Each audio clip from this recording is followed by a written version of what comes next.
اللهم آمين. ربنا ظلمنا أنفسنا وإن لم تغفر لنا وترحمنا لنكونن من الخاسرين.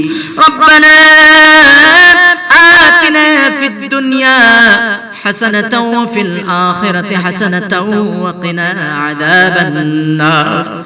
ও বিশাল আকাশের মালিক, বিশাল জমিনের মালিক, বিশাল পাহাড়ের মালিক, বিশাল আরশের মালিক, সিদরাতুল মুনতাহার মালিক, বাইতুল মামুরের মালিক, আয় আল্লাহ তাকায়া দেখো, কাঙ্গালের মতো ভিখারির মতো তোমার দরবারে হাত তুলেছি।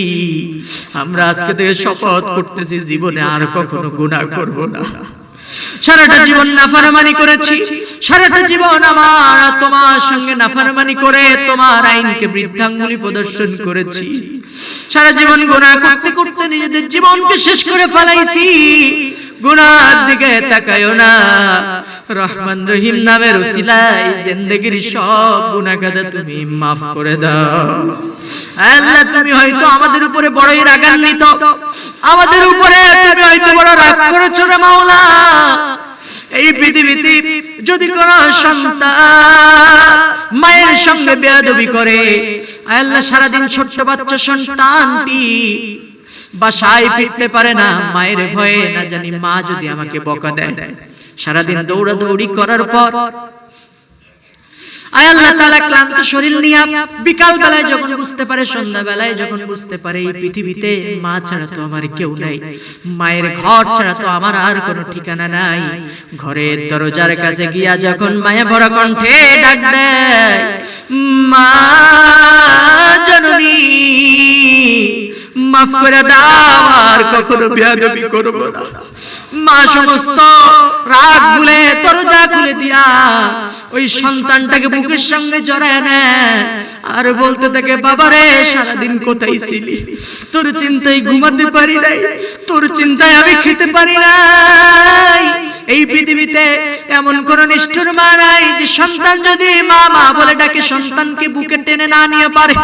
আয় আল্লাহ, মায়ের চেয়ে লক্ষ কোটি গুণে মায়া তোমারে বেশি। সারাটা জীবন নাফরমানি করেছি, সারাটা জীবন আমরা তোমার আইনকে অমান্য করেছি।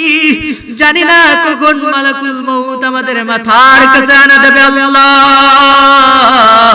আয় আল্লাহ তাআলা মেহেরবানি করে maaf করে দাও। তুমি আমাদের জীবনের গুনাহ খাতা maaf করে দিয়া তোমার রহমতের কোলে আমাদের সকলকে তুমি উঠায়া দাও। আয় আল্লাহ তাআলা, এই মুহূর্তে মনে পড়ে যায় জনম দুঃখিনী মা জননীর কথা। এখানে অনেক সন্তান আছে নিজের হাতে নিজের মাকে কবরে রাখছে। এখানে অনেক সন্তান আছে নিজের হাতে নিজের বাপ কবরে রাখছে। সন্তান যদি বিদেশে থাকে টেলিফোন মোবাইলের মাধ্যমে খোঁজ খবর নেওয়া যায়। আয় আল্লাহ তাআলা, মা মারা যাবার পর, বাবা দুনিয়া থেকে বিদায় নেওয়ার পর সাদা কাপড়ের মধ্যে প্যাকেট কইরা এমন এক ঘরের ভিতরে রেখে আসছি। এই পৃথিবীতে মা যতই রাগ করুক, একবার থেকে দুইবারের বেশি ডাকা লাগে না, মা বাবা সাড়া দিয়া দেয়।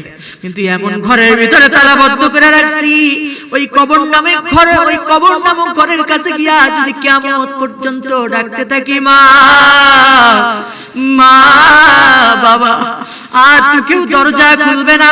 কবর নামক ওই ঘর থেকে আর তো কোনো জবাব আসবে না। ওই মা কত কষ্ট করে আমাদেরকে লালন পালন করলো, গর্ভে ধারণ করেছে। এই পৃথিবীতে একটা মানুষের হাতে যদি একটা ইট দেওয়া হয়, 1 থেকে 1.5 ঘন্টার বেশি ইটটা রাখতে পারে না, হাত যেন ছিঁড়ে পড়ে যায়। আমি চিন্তা করি, তাই তো মা জননী 8টা-9টা মাস ধরে একটা জীবিত মানুষ আরেকটা জীবিত মানুষকে নিয়ে কেমনে টানলো। এই পৃথিবীতে ভুক্তভোগী মা ছাড়া তো আর কেউ জানে না। ডেলিভারির সময় মা শহীদের মতো রক্তাক্ত হয়ে যায়। আয় আল্লাহ তাআলা, কত রাত মা ঘুমাইতে পারে না এই সন্তান গর্ভে থাকা অবস্থায়। মা খেতে পারে না, খেতে গিয়া বমি করে উঠিয়ে দিয়েছে, চলতে পারে না। ডেলিভারির সময় মায়ের এক একটা প্রসব বেদনা যেন মায়ের জন্য মৃত্যুর যন্ত্রণা রে মাওলা। আল্লাহ তাআলা তোমার হাবিব বলেছে এত কষ্টের পর যখন কলিজার 32টি নারী ছেড়া ধন চোখের সামনে আসে, মা তার ডেলিভারি আর গর্ভে ধারণের সব কষ্ট নিজের মন থেকে মুছে ফেলে দেয়। আল্লাহ তাআলা সন্তানকে লালন পালন করলো 2 থেকে 2.5 বছর ধরে মায়ের বুক থেকে বুকের দুধটা চুষে চুষে খেয়েছি। মা জননী শীতের রাতে ঘুমাতে পারে নাই, ভেজা জায়গায় মা শুয়ে সন্তানকে শুকনো জায়গায় রেখেছে, সন্তান আবার প্রস্রাব করে দিয়েছে, ওই জায়গায় মা ঘুমিয়েছে, সন্তানকে বুকের মধ্যে শুকনো জায়গায় রাখছে। ওই মা যাদের বিদায় হয়ে গেল, তোমার হাবিব বলেছে যদি কোনো সন্তান বুকের চামড়া কেটে মায়ের জন্য এক জোড়া জুতা তৈরি করে দেয়, তবুও মা জননীর এক ফোঁটা দুধের হক আদায় হবে না। আয় আল্লাহ মাকে মাফ করে দাও, মায়ের কবর জান্নাতের বাগান বানায়া দাও। এই মুহূর্তে মনে পড়ে যায় আমাদের আব্বা জানের কথা, আমাদেরকে কত কষ্ট করে লালন পালন করলো। ছোট্টবেলা থেকে একটা বট বৃক্ষের মতো বাবা আমাদেরকে ছায়া দিয়ে আসে, কোনো নখের আঁচড় সন্তানের গায়ে লাগতে দেয় না। আর তো কেউ কোনোদিন ডাক দিবে না আব্দুর রহমান, আর তো কেউ ডাক দিবে না আব্দুর রহিম। আল্লাহ পেশানির সময় সান্ত্বনার সেই বাণী আর কেউ শোনাবে না, দুঃখের সময় সান্ত্বনার সেই হাত আর কেউ তো মাথার উপরে রাখবে না। ওই বাপজান যাদের বিদায় হয়ে গেল, আল্লাহ আব্বার কবর জান্নাতের বাগান বানায়া দাও। এখানে যারা অভাবী আছে অভাবের অভাব দূর করে দাও, দুঃখের দুঃখ দূর করে দাও। ও গো রাজার রাজা, বাদশার বাদশা, কার কাছে যাব, কার কাছে গিয়ে চাইব? তুমি ছাড়া কেউ নাই, তুমি ছাড়া কোনো মালিক নাই। রহমতের নজর দিয়া তোমার আরশে আজিম থেকে আমাদের দিকে তাকাও। তুমি ছাড়া আমাদের কোনো মালিক নাই, তুমি আমাদের লালন কর্তা, তুমি আমাদের পালন কর্তা, তুমি আমাদের আইনদাতা, তুমি আমাদের বিধানদাতা, তুমি আমাদের হেফাজতকারী, তুমি আমাদের সৃষ্টিকারী। আমরা ছাড়া এই পৃথিবীতে অনেক বান্দা তোমার থাকতে পারে, অনেক গোলাম তোমার থাকতে পারে। এই পৃথিবীতে যদি কোনো ভিক্ষুক মানুষের দুয়ারে ভিক্ষা করতে যায়, এক দুয়ার থেকে যদি তাড়িয়ে দেয়, অন্য দুয়ারে গিয়ে ভিক্ষার জন্য হাত পাতে আল্লাহ সুযোগ থাকে।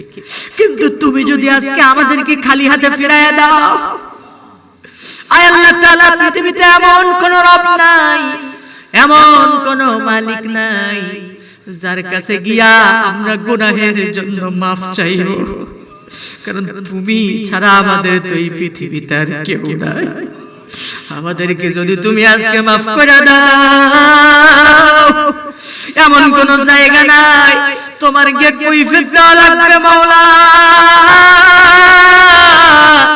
জাহান্নামের আগুন তো বড় কঠিন, বড় কঠিন। রক্ত মাংসের শরীর নিয়ে জাহান্নামের আগুন আমরা সহ্য করতে পারবো না। দুনিয়ার মোমবাতির আগুন হাতে যখন লাগে হাত জ্বলে যায়, সহ্য করতে পারি না। গ্যাসের চুলার আগুন পায়ে লাগলে পা পুড়ে যায়, সহ্য করতে পারি না। জাহান্নামের আগুন সম্পর্কে তুমি বলেছো নারুল্লাহিল মুকাদাতুল্লাতী তাত্তালিউ আলাল আফইদা। জাহান্নামের আগুন এত কঠিন, আয় আল্লাহ তাআলা জাহান্নামের আগুন যদি কারো শরীর স্পর্শ করে, সঙ্গে সঙ্গে কলিজা পুড়ে ছারখার হয়ে যাবে। আয় আল্লাহ তাআলা জাহান্নামের আগুন আমাদের জন্য হারাম করে দাও, জাহান্নামের আগুন হারাম করে দাও। জাহান্নামের আগুন থেকে আমাদেরকে মুক্তি দিয়া দাও। জান্নাতের মেহমান হিসেবে আমাদের সকলকে কবুল করে। আল্লাহ তাআলা আজকের এই মাহফিলের আয়োজন করে, বিশেষ করে আমাদের ভাই আব্দুল মাজিদ, মাওলানা আব্দুল মাজিদ সাহেব যে কষ্ট করে আজকের এই বিশাল প্রোগ্রামের আয়োজন করেছে, আল্লাহ শুধু ঢাকা থেকে কতবার কল দিয়েছে, হুজুর কেমন আছেন, ভাই কেমন আছেন, কোথায় আছেন, আমার এই ভাইটাকে ইসলামের জন্য কবুল আর মঞ্জুর করে নাও। আয় আল্লাহ তাআলা আজকের মঞ্চের সভাপতি সাহেবকে কবুল করে নাও, প্রধান অতিথি বিশেষ অতিথি সহ সকলকে কবুল আর মঞ্জুর করে নাও। আমার সামনে যত মুরব্বি একরাম আছে প্রত্যেককে তুমি আবু বকরের মতো ঈমান আমল দিয়া দাও। যত যুবক ভাইরা আছে যুবক ভাইদেরকে খালিদ বিন ওয়ালিদের মতো আয় আল্লাহ তাআলা ওমর ইবনুল খাত্তাবের মতো দ্বীনের মধ্যে মুজাহিদ হিসেবে কবুল আর মঞ্জুর করে নাও। ছোট ছোট মাসুম বাচ্চাদেরকে দাউদ আলাইহিস সালামের মতো, হাসান হুসাইন আর মাজ মুআওয়াজের মতো দ্বীনের নির্ভীক সেনাপতি হিসেবে কবুল আর মঞ্জুর করে নাও। আজকের এই প্রোগ্রামে যারাই যেভাবে সহযোগিতা করেছে প্রত্যেককে তুমি ইসলামের জন্য কবুল আর মঞ্জুর করে নাও। বিশেষ করে তোমার কাছে ফরিয়াদ জানাই, আমার এখানে যত পর্দার আড়াল থেকে মা বোনেরা শুনছেন, আল্লাহ কত কষ্ট করে আজকের এই প্রোগ্রামে তারা এসেছে, আল্লাহ গো মেহেরবানি করে মায়েদেরকে বোনেদেরকে, মা খাদিজা, মা আসিয়া, মা সুমাইয়া, নুসাইবা বিনতে কাবের মতো ঈমান আমল দিয়া দাও। আমার যেই ভাইয়েরা ইসলাম থেকে ডিসকানেক্ট হয়ে গেছে, পথভ্রষ্ট হয়ে গেছে, ওদের প্রতি কোনো ঘৃণা নাই, কোনো বিদ্বেষ নাই, আল্লাহ দয়া করে আমার এই ভাইদেরকে তুমি ইসলামের দিকে কবুল আর মঞ্জুর করে দাও। ইসলামের প্রতি, কোরআনের প্রতি, রাসূলের প্রতি, তোমার প্রতি ভালোবাসা তাদের অন্তরে তুমি পয়দা করে দাও। আমার এই ছোট্ট বাংলাদেশকে কবুল আর মঞ্জুর করে নাও।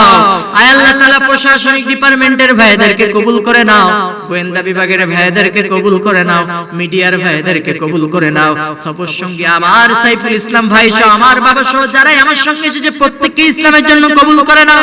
বাড়িতে আমার মা আছে, আমার পরিবার আছে, অসুস্থ আছে, আল্লাহ শেফা আজিলা কামিলা দান করে দাও। আল্লাহ তাআলা তুমি সব ডাক্তারের বড় ডাক্তার, তুমি সব চিকিৎসকের বড় চিকিৎসক মাওলা। পৃথিবীর বড় বড় ডাক্তার চিকিৎসা হবে না বলে ফিরায় দিতে পারে, আমেরিকার ডাক্তার, মাদ্রাসের ডাক্তার, ঢাকার ডাক্তার, সিঙ্গাপুরের ডাক্তার চিকিৎসা হবে না বলে ফেরাইয়া দিতে পারে, কিন্তু তুমি এমন ডাক্তার, তুমি তো ফিরাই দিতে পারো না। আল্লাহ তাআলা আমরা অনেকেই দেখেছি এই পৃথিবীতে কত ডাক্তার মারা যায়, চিকিৎসক মারা যায়, রোগীরা বেঁচে থাকে। আল্লাহ তাআলা ডাক্তার বলে যাও তুমি এক সপ্তাহ বাঁচবে, তার বেশি দিন বাঁচবে না। দেখা যায় ওই রোগী বছরের পর বছর বেঁচে যায়, যেই ডাক্তার সিদ্ধান্ত দিয়েছিল রোগী বাঁচবে না, ওই ডাক্তারই এক সপ্তাহের ভিতরে বিদায় নিয়েছে। আল্লাহ জীবন মৃত্যুর ফয়সালা তোমার হাতে। আল্লাহ তাআলা এখানে যে অসুস্থ আছে শেফায়ে আজিলা কামিলা দান করে দাও। সবচেয়ে ফরিয়াদ জানাই তোমার এই গোলামকে ইসলামের জন্য, কোরআনের জন্য কবুল আর মঞ্জুর করে নাও। আমার জন্য তুমি দায়ী, দ্বীনের এই ময়দানকে উর্বর করে নাও। মনের সব আশাকে, আমার সব দোয়াকে কবুল আর মঞ্জুর করে নাও। সব শেষে মরণ শেষে ফরিয়াদ জানাই, আল্লাহুম্মা রযুকনি শাহাদাতান ফি সাবিলিক, আমাদের সকলকে শাহাদাতের মৃত্যু তুমি নসিব করে দাও। আমাদের সকলকে তুমি শাহাদাতের মৃত্যু নসিব করে দাও। আমাকে শহীদ করে সেই মিছিলে শামিল করে নিও, যে মিছিলের নেতা আমির হামজা, খোবায়েব, খাব্বাব, আল্লাহর ছিল যারা অতি প্রিয়, শামিল করে নিও। আমাকে শহীদ করে সেই মিছিলে শামিল করে নিও। আমার যখন ফোরাবে দিন, আসবে গহীন রাতি, থেকো আল্লাহ জীবনে হয়ে চিরসাথী, আসবে গহীন রাতি। আল্লাহুম্মা হাসিবনা হিসাবান ইয়াসীরা, আল্লাহুম্মা হাসিবনি হিসাবান ইয়াসীরা, আল্লাহুম্মা হাসিবনি হিসাবান ইয়াসীরা, আল্লাহুম্মা আজিরনা মিনান নার, রব্বানা ওয়ালা তুহাম্মিলনা মা লা তাকাতা লানা বিহি, ওয়া'ফু আন্না ওয়াগফির লানা ওয়ারহামনা, আনতা মাওলানা ফানসুরনা আলাল কওমিল কাফিরিন, রব্বানা আফরিগ আলাইনা সাবরান ওয়া সাব্বিত আকদামানা ওয়ানসুরনা আলাল কওমিল কাফিরিন, ওয়ানসুরনা আলাল কওমিল মুনাফিকিন, ওয়ানসুরনা আলাল কওমিল ইয়াহুদা ওয়ান নাসারা। আয় আল্লাহ তাআলা আমাদের সকলকে কবুল আর মঞ্জুর করো। আল্লাহুম্মা ইন্না নাজআলুকা ফি নুহুরিহিম ওয়া নাউযু বিকা মিন শুরুরিহিম, আল্লাহুম্মা ইন্না নাজআলুকা ফি নুহুরিহিম ওয়া নাউযু বিকা মিন শুরুরিহিম, আল্লাহুম্মা ইন্না নাজআলুকা ফি নুহুরিহিম ওয়া নাউযু বিকা মিন শুরুরিহিম। রাব্বিরহামহুমা কামা রাব্বায়ানি সাগীরা, রাব্বিরহামহুমা কামা রাব্বায়ানি صغيرا রব্বিরহামহুমা كما ربياني صغيرا ربنا تقبل منا إنك أنت السميع العليم وتب علينا إنك أنت التواب الرحيم سبحان ربك رب العزة عما يصفون وسلام على المرسلين الحمد لله رب العالمين واجعل آخر كلمة عند الموت لا إله إلا الله محمد رسول الله